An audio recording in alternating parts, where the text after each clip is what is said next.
Hello, I'm Jim Hershey. I'm the Executive Director of the World Initiative for Soy and Human Health, the WISHH program, here at the ASA. WISHH was started more than 10 years ago by visionary leaders from a number of qualified state soybean boards and states who felt that there should be more soy protein going into human diets and that we should be targeting developing countries. Well, here we are 10 years later. We got some great success to report. We couldn't do this without checkoff funds. It is the checkoff organizations that started WISHH in 2001 and continue to support us and provide our base funding, which allows us to go out and get additional funding and resources from other organizations. Our outside funding, that is to say non-checkoff funding, now accounts for over 85% of the total budget of WISHH. One of the things that's driving this success, an increase in exports of U.S. soy, more money in their pockets, more consumers, means accelerated growth for proteins, and not just meat, milk, and eggs, which is a normal thing and that's very important for soy, but also the use of soy protein in human diets.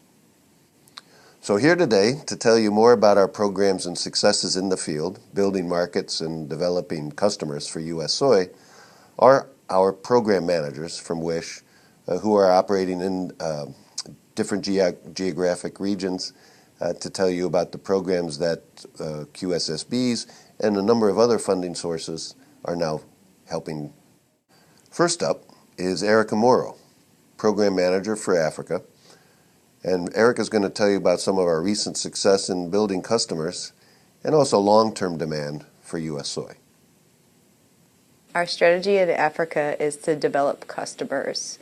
We've identified and established supply chain partners in many countries, and the sales are starting to happen. WISHH has established supply chain partners in these countries by sending over technical experts to provide technical assistance in their industry, as well as bringing select representatives from their companies to the United States for training as well.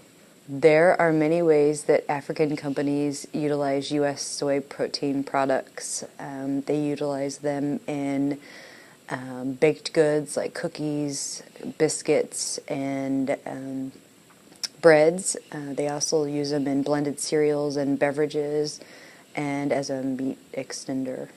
WISHH has served as the frontline marketing sales force when companies like CHS are not present in a market or country. Sales to Africa have picked up recently. We continue to see sales going into Kenya. We've also begun to see sales going into Burkina Faso and Senegal and Uganda and Rwanda, as well as Nigeria.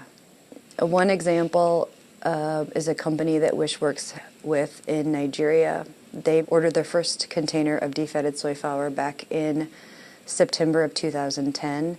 A couple months later, in March of 2011, they made an order for 4 containers, and then a few months later, in June of 2011, they ordered 12 containers.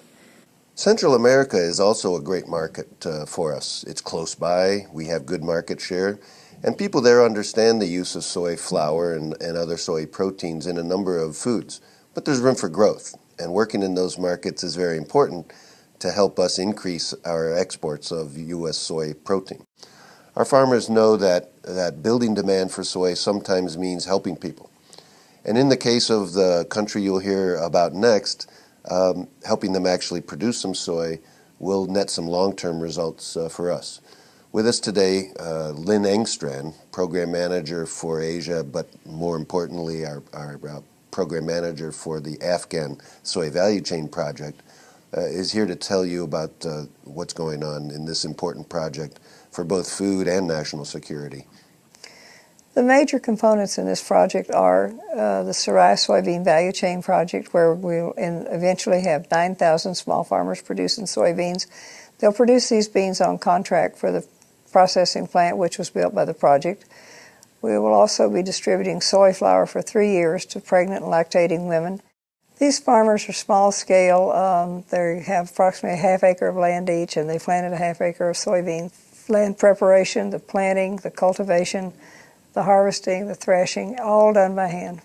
And the land preparation was done primarily with picks and shovels or for a few of the farmers had oxen and could use oxen to plow the land and get it ready. They've had a subsistence crop, spring wheat. They eat what they produce and they produce what they eat.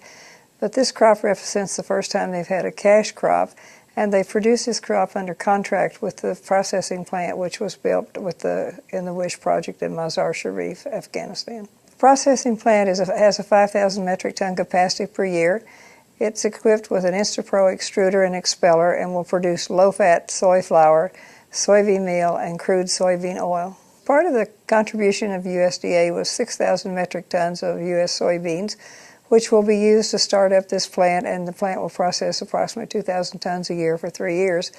At the same time, the plant will also begin to process the 2011 crop from the Sarai soybean project. In addition to 6,000 metric tons of soybeans, USDA also provided 80 metric tons of defatted soy flour. 5,000 women each received 16 kilograms of defatted soy flour for a winter ration. These women are very poor, and malnutrition is rampant, and the children really need protein badly. Most Afghanis eat bread and have bread and tea 4 times a day.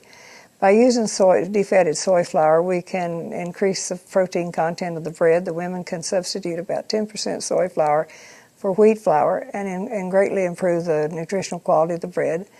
Also, the Afghans need a poultry and livestock industry, and the plant will be producing soybean meal, which will supply, in the beginning, the poultry industry.